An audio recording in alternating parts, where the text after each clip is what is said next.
Bueno, creo que sí, y justamente me entusiasmó esta propuesta de pensar ese tema, porque en algún momento giró en torno a la pregunta esto de pensarnos, rediscutirnos, esto del humanismo, y creo que esa es la clave, ¿no? Más que certezas que no tengo, son dudas, ¿no? Y curiosidad, y es un problema central. Entonces yo un poco me preguntaba, bueno, definamos entonces o partamos de qué se considera humanidad y qué se considera humanismo, para empezar. Y ahí, como historiadora, pensar ese primer humanismo griego, después del Renacimiento, que pusieron justamente en el corazón de la reflexión, esa perspectiva antropocéntrica, basada en la razón, de alguna manera en aquel momento como el dominio, el hombre como eje de la creación y el dominio de la naturaleza, ¿no? Que eso se transforma, este humanismo tiene, digamos, una transformación a lo largo del tiempo. Entonces, ese humanismo que fue base de los derechos del hombre, universales, por la categoría hombre, por ser humano, de alguna manera en el siglo XX, a partir de los años 40, 50, sobre todo con el surgimiento fines del siglo XX, XXI, está en cuestión, en definitiva, ese humanismo, que es la esencia del humanismo del ser humano. Entonces, a mí me interesaba rescatar, para esto de pensar si es posible o no ese humanismo del siglo XXI, algunas características del ser humano que a mí me parecen que, a pesar de las transformaciones, ¿no?, de la inteligencia artificial y de las transformaciones del humanismo, yo creo que fueron la capacidad del ser humano de prevalecer. Y tiene que ver con la curiosidad, la creatividad, esta adaptabilidad, la resiliencia, llamémosle, esa adaptación al medio ambiente, a las circunstancias, y principalmente eso tiene que ver con la solidaridad. El hombre es complejo, contradictorio, y tanto así como algunos creen que el hombre es esencialmente egoísta, también está la corriente que es solidario. Aquel primer hueso roto en las cavernas, porque alguien protegió a un ser humano, ahí nace esto de la cultura, de la civilización y el humanismo, en definitiva. Entonces, esa capacidad de empatía, de ser solidario, el ser con los otros, me parece que es la clave del ser humano y del humanismo. Entonces, me parece que este nuevo humanismo del siglo XXI, yo apunté un par de aspectos, ¿no?, que tienen primero que ver con la superación de ese humanismo clásico en cuanto al hombre separado de la naturaleza. Ya estamos hablando de un humanismo, ¿no?, donde es uno más de la naturaleza, recuperar la libertad, la razón, pero dentro de un marco más complejo. Después, sobre todo con la humanidad y la diversidad cultural, el respeto a las diferencias, ¿no? Tener conciencia de la finitud de las civilizaciones, de las culturas y del ser humano, porque eso es clave para entender que el hombre puede prevalecer, pero que es finito, ¿no? Eso me parece fundamental. Que es la imposibilidad de la perfección y los límites de la condición humana. Este nuevo siglo XXI, humanismo tiene que tener eso, ¿no? Aquel humanismo creía del progreso indefinido, la construcción de las utopías, no, tener conciencia de esa finitud, ¿no? Y después volver a creer en el hombre. El hombre es el que genera el valor, la ética, que es justamente la reflexión sobre sí mismo y su entorno, y es el que le da conciencia y valor a todo lo que hace. Las creaciones de la tecnología, la IA, es una creación humana, y el hombre es el que le imprime, el humanismo es el que le imprime el valor.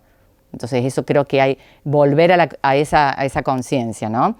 Y bueno, por supuesto, en estos nuevos siglo XXI, siempre la libertad, el derecho a decidir sobre los distintos aspectos, me parece fundamental. Entonces, bueno, creo que sí es posible ese humanismo del siglo XXI, un humanismo renovado de aquellas bases fundamentales, pero pensar, ¿no?, en ese ser humano y esa capacidad de prevalecer.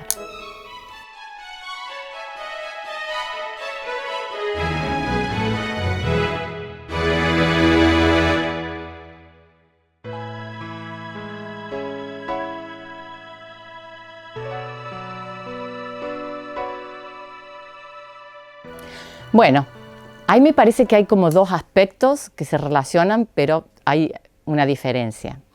El concepto de singularidad, en realidad, es una hipótesis todavía. Entonces estaríamos planteando esto de la posibilidad de una superinteligencia, de la inteligencia artificial que supere al ser humano, o ese acoplamiento, ¿no?, de la conciencia humana en las máquinas, que se refiere al término singularidad. Estaríamos hablando, digamos, haciendo un poco de futurología. Por otro lado, lo que vos me hablas del aspecto de las fake news, eso ya está ocurriendo, ¿no? O sea, el miedo a la manipulación o las mentiras, eso ya es un hecho actual. Entonces, con respecto a la singularidad, a mí me parece interesante también plantearlo con esta perspectiva histórica, que es la que yo tengo. Ya ese problema se planteó, no es nuevo tampoco. Se planteó en el siglo XVIII, Condorcet, fines del siglo XVIII, planteó la posibilidad de la superación del ser humano a través de las máquinas en plena revolución, la primera revolución industrial, ¿no? Entonces eso me parece interesante para analizar en definitiva, la máquina como aquellos miedos del hombre volcados en la tecnología, ¿no? Pensemos, ¿no?, Frankenstein. Mary Shelley es de aquella época también. Entonces, esta perspectiva de pensar las revoluciones tecnológicas a lo largo de la historia y los miedos que despiertan, es lo mismo que está pasando ahora en definitiva. Ese ser humano, por un lado, ¿no?, estas perspectivas tremendista, apocalíptica, donde el ser humano va a ser vaciado de contenido o hasta desaparecer, y esa otra perspectiva de nos acoplemos indiscriminadamente en torno a esto, ¿no? Yo creo que justamente el humanismo está inserto en el medio, con la capacidad de ser humano de poder controlar medianamente el proceso, darle el humanismo allí a la máquina. Entonces, evidentemente, esa reflexión sobre lo que morales, antropológicas, filosóficas, históricas, económicas, sociales que las revoluciones tecnológicas producen efectivamente a lo largo de la historia, ¿no? Entonces, ahí un poco el tema me parece que ahí se relaciona con la manipulación. Se nombra Gutenberg, ¿no? La manipulación existe y el miedo a la manipulación existe a lo largo de la historia. Hay mayor capacidad de manipulación según la tecnología. Pero también hay es pensar creer también en la libertad en última instancia del ser humano, a pesar de los intentos de manipulación.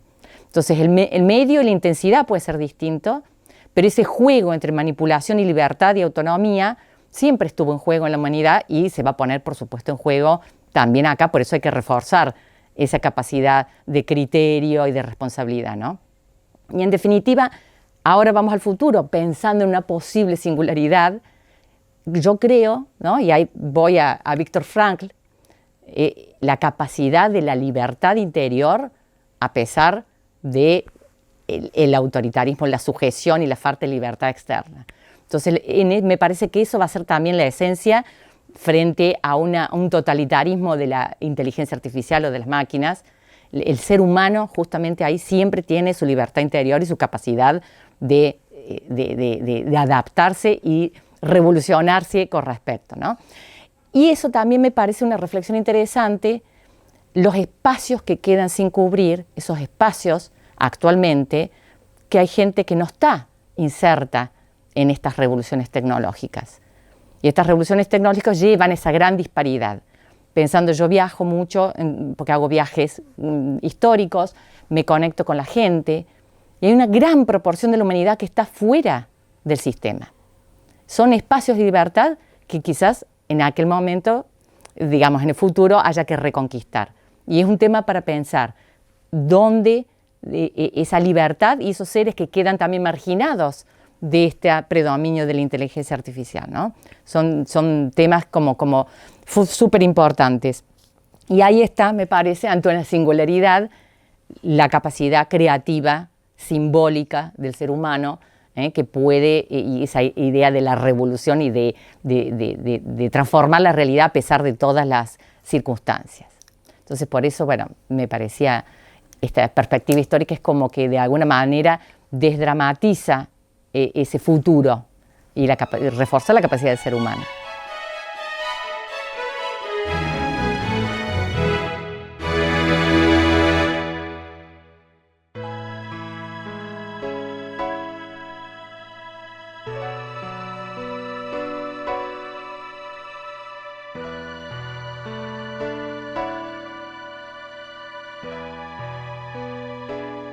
Bueno, una súper pregunta, difícil de contestar.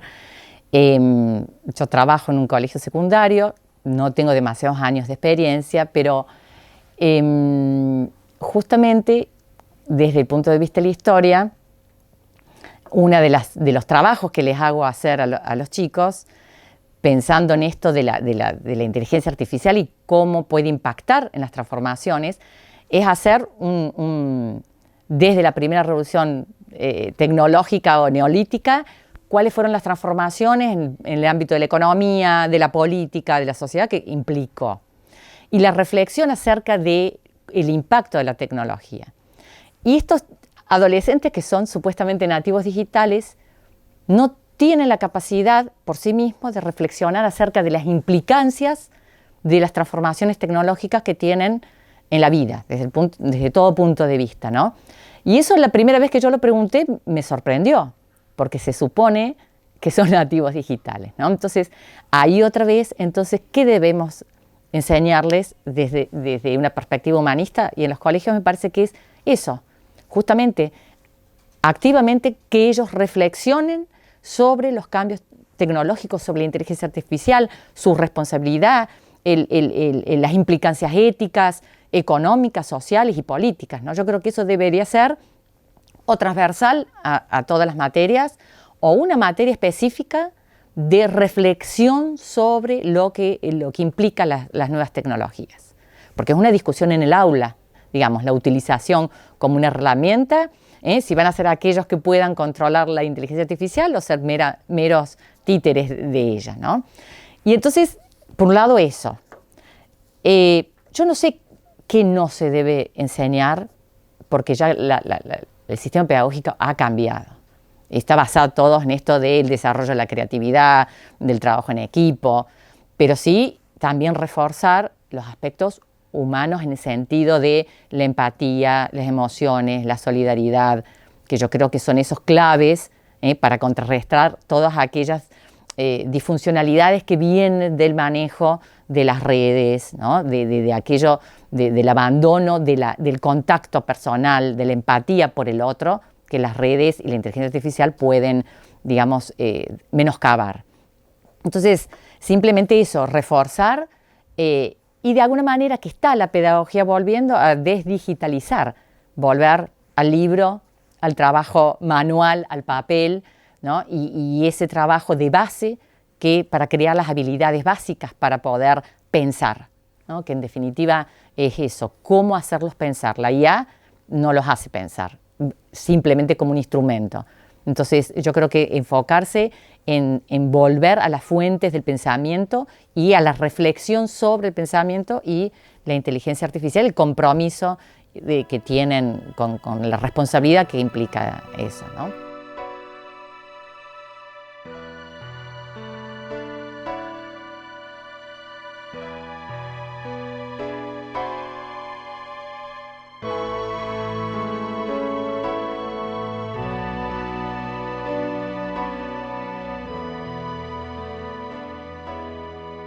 De alguna manera yo hice algunos puntos, pero el primero, que ya lo dije, ¿no? Pero la perspectiva histórica nos permite desdramatizar y salirnos de una mirada catastrófica, porque esas miradas anulan. Digamos, si uno es demasiado dramático con respecto a la imposibilidad de que el humanismo continúe, se congela.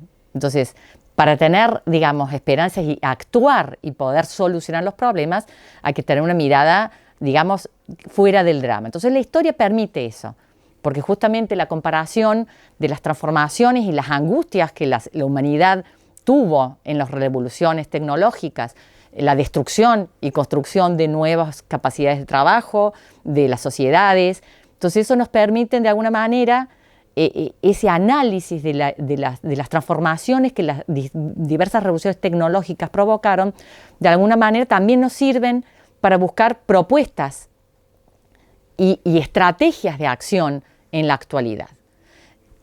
Por dar un ejemplo sonso, ¿no? O sea, el tema de la renovación, los nuevos trabajos, la destrucción de trabajos y la construcción de nuevos trabajos, sobre todo desde la perspectiva de los agentes del Estado que deben, digamos, anticiparse a los cambios y generar transformaciones, ¿no?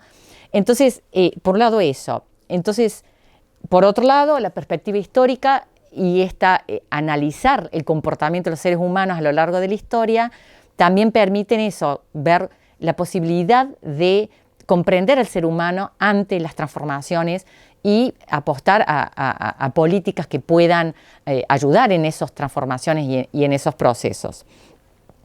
Y entonces eso nos va a servir para tener estrategias para controlar, sostener, digamos, controlar esa inteligencia artificial, humanizarla, que esté a servicio de la humanidad y no en el sentido inverso. Y acá me pareció interesante un filósofo, Eric Sadin, que dice: el peligro para la especie no es tanto ir donde está yendo, sino ir con los ojos cerrados y las piernas incontrolables, con el cerebro en estado de ebriedad. Entonces, poder pensar, rediscutir, dudar esas reformas y saber a dónde hay, imprimirle el valor, la ética, ¿no? y la responsabilidad sobre eso, con los ojos abiertos y saber hacia dónde va. Por eso la historia me parece que en ese sentido es importante. Y entonces, acá llega cuál es la actualidad, digamos, ante la inteligencia artificial. Y sí, los datos están ya en todos lados, están en la web. Entonces uno lo que tiene que con la historia, como historiador, es aprender a que esta es la perspectiva, digamos, como investigadores. El historiador va a ser irreemplazable porque entiende, comprende, relaciona, los datos están y la inteligencia artificial los va a dar.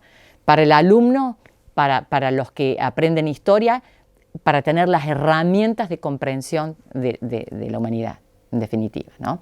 Esa me parece que es un riesgo porque está todo en la web y la inteligencia artificial, pero el historiador y la historia sirven para mucho más aspectos que simplemente manejar y correlacionar unos datos o hacer un ensayo, ¿no? Entonces me parece que ahí es clave la historia.